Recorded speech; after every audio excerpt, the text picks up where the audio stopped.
నమస్కారం ఈటీవీ 360కి స్వాగతం. ముందుగా ప్రధానాంశాలు.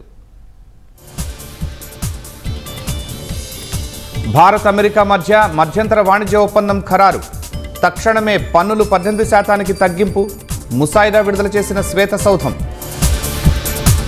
రష్యా నుంచి చమురు కొనుగోలు ఆపేస్తామని భారత్ చెప్పిందన్న శ్వేతసౌధం.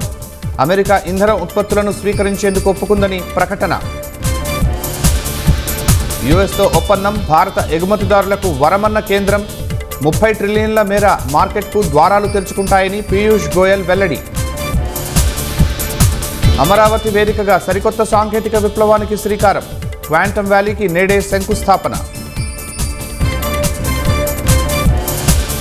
కల్తీ నెయ్యికి మోనోగ్లిజరైడ్స్ పెద్ద ఎత్తున వినియోగించారని తేల్చిన సిట్. కొరియా నుంచి దిగుమతి భారీగా కొనుగోలు చేసిన భోలేబాబా. శ్రీకాకుళం జీజీహెచ్లో దయనీయంగా ఫిజియో విభాగం. ఆధునిక పరికరాలు లేక థెరపీకి వచ్చే రోగుల అవస్థలు.